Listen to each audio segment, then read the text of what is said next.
जो अपनी कमाई पर जीते। आप कौन से वाले हो?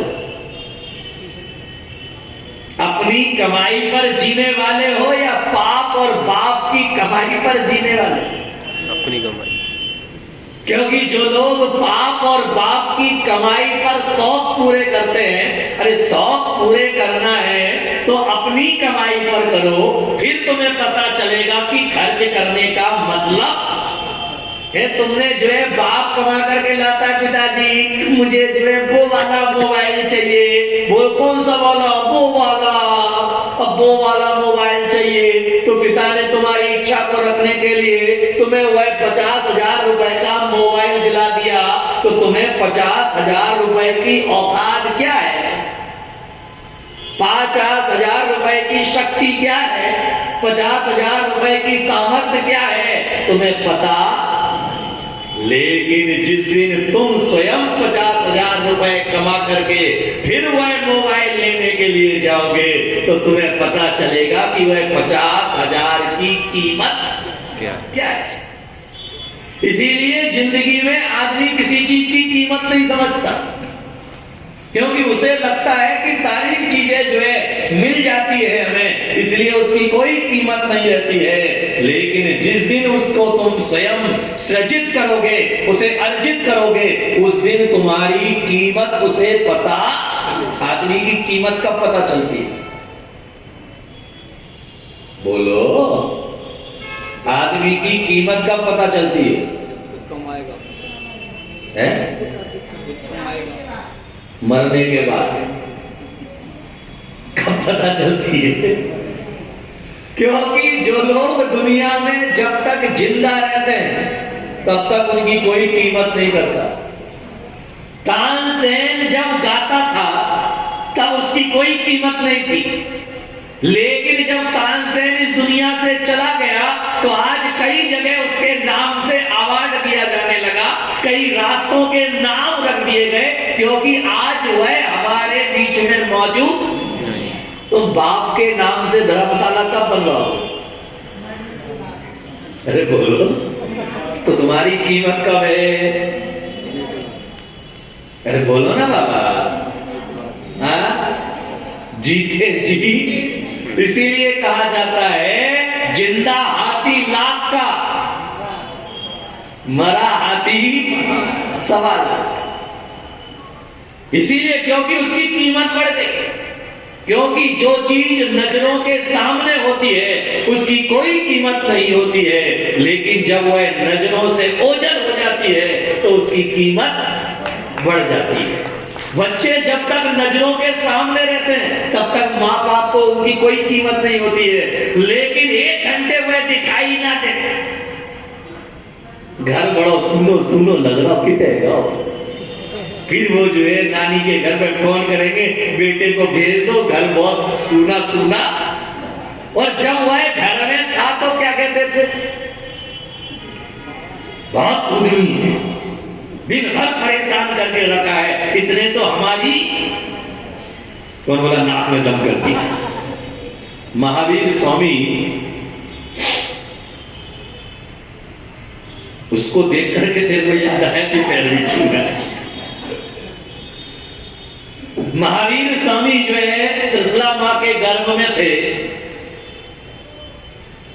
तो उन्होंने देखा कि मेरे गर्भ में हिलने डुलने से मां को तकलीफ हो रही होगी, इसलिए उन्होंने बीच में हल्ला डुलना बंद कर दिया। तो जब उन्होंने हिलना डुलना बंद कर दिया तो पूरे कुंडलपुर में रोने की आवाज आने लगी, सारे नगरवासी रोने लगे। जिन जिन को पता चला, पूरे जो है राज्य में जो है महल में सन्नाटा छा गया, रुदन की आवाज आने लगी।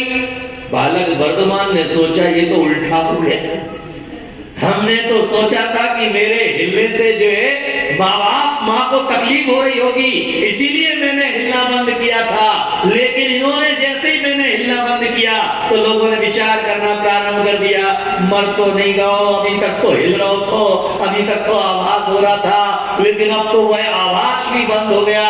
तो फिर जो है बालक वर्धमान ने पेट के अंदर हिलना प्रारंभ किया। पूरे कुंडलपुर में खुशी का वातावरण का निर्माण होता था। क्यों? क्यों? अपनी उपस्थिति, एहसास कब हुआ उनकी उपस्थिति का? जब हलचल हुई। तो याद में रखिएगा, तुम्हारी उपस्थिति का एहसास कब होगा? जब कुछ करोगे और गंगा की धारा में बहोगे तो तुम्हारी उपस्थिति का कोई एहसास। कीड़े मकोड़े रोज मरते हैं, उनकी मैयत पे बैठने कौन जाता है? रोज मरते हैं, लेकिन कौन उनकी मैयत पर जाता है? लेकिन याद में रखिएगा कि जिस व्यक्ति की जिंदगी जो है तीर्थ बना करके जीता है, वह जब मरता है तो जिया भी था वह बादशाह की तरह, और अब मरेगा, मरा भी है तो वह भी बादशाह की तरह। इसीलिए उसके मरने के बाद उसे शाही अंदाज में, उसे स्वागत सम्मान के साथ में उसे अंतिम क्रिया के लिए ले जाया गया। और कई ऐसे भी होते हैं जिन्हें 4 कंधे भी नसीब नहीं। कौन है ये लोग? ये वही है तुम्हारे में से ही, क्योंकि जिन्होंने कुछ अलग हट करके किया नहीं, अपनी उपस्थिति का एहसास कराया नहीं। और काश अगर उन्होंने अपनी उपस्थिति का एहसास करा दिया होता तो शायद आज वह बादशाह की तरह आज दुनिया में पूजे जाने वाले थे। इसीलिए याद में रखिएगा, कम जियो चलेगा, कम खाओ चलेगा, कम कपड़े हो पहनने के लिए चलेगा, मगर क्वालिटी होना चाहिए। क्या होना चाहिए? श्रोता कम हो चलेगा, लेकिन क्वालिटी होना चाहिए। बोलो, पढ़ाई लिखाई कम हो, लेकिन पढ़ाई लिखाई में क्वालिटी होना चाहिए। और आजकल जो है पढ़ाई लिखाई ज्यादा है, क्वालिटी नहीं। इसीलिए अपने सर्टिफिकेट ले लेकर जो है इस ऑफिस से उस ऑफिस, उस ऑफिस से उस ऑफिस, उस ऑफिस से उस ऑफिस, और अंत में नतीजा निकला बोलो जीरो। क्यों? क्योंकि केवल पढ़ाई के साथ में तुम्हारा माइंड भी तो चेक किया जाएगा, तुम्हारी योग्यता को भी तो देखा जाएगा, तुम्हारी हाजिर जवाबी को भी तो देखा जाएगा। इसलिए आज बच्चों को देखो, उनसे कोई प्रश्न पूछ लो, उतने हाजिर जवाबी नहीं है जितने हाजिर जवाबी पहले होते थे। आजकल तो जो है जरा सा प्रश्न पूछ लो, मम्मी। अरे सारे काम मम्मी करेगी तो तुम क्या करोगे? ये क्या है कान में? ये कान में क्यों लगा रखा है? आवाज भी नहीं जाएगी, आवाज भी नहीं जाएगी, आवाज भी नहीं जाएगी। आवाज ठंडी जाना चाहिए कान में, जिससे दिमाग की तंत्रिकाएं खुल जाए। और नहीं जाएगी तो दिमाग की तंत्रिकाएं,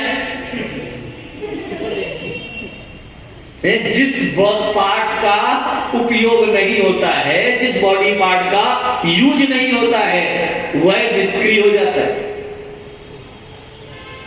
इसीलिए हमारे धर्म ग्रंथों में कहा गया, सुबह उठ करके योग अभ्यास करो। क्यों कहा गया? क्योंकि जब तुम योग अभ्यास करोगे तो तुम्हारे शरीर की, बॉडी की हर स्नायु तुम्हारी वह जो है प्रेशर में आएगी, तो उसका जो रक्त का संचार है वह बरोबर बना रहेगा। और वह जब बरोबर बना रहेगा तो फिर तुम्हें बीमारी भी आकर के पकड़ेगी कौन करता है योग अभ्यास? बोलो, यहां जितने लोग बैठे इसमें से कौन कौन सुबह उठ करके योगा करता है?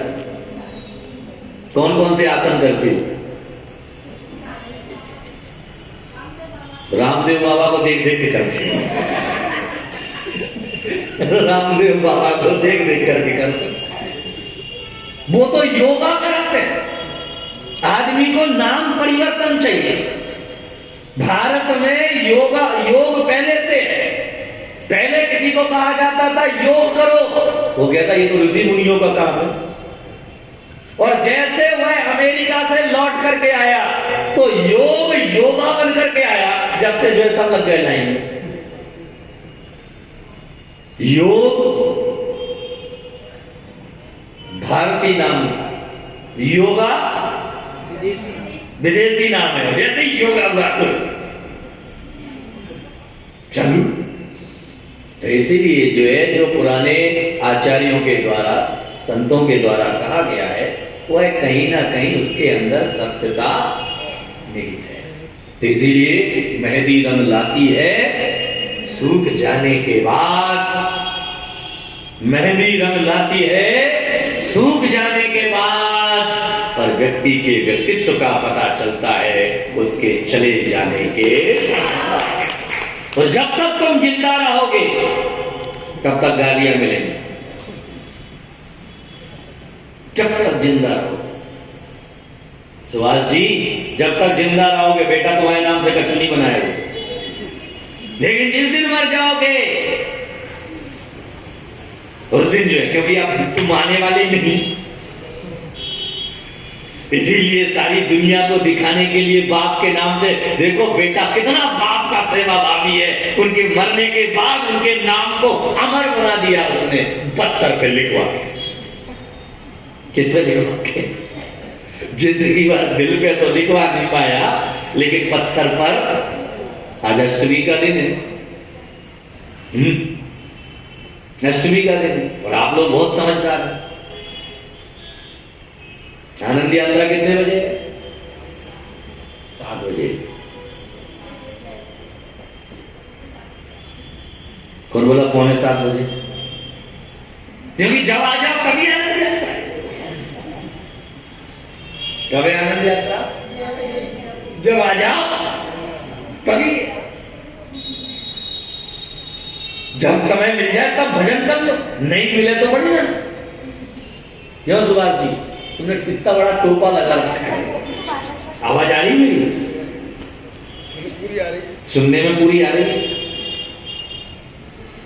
तो एक छोटा सा प्रश्न फटाफट जवाब देंगे।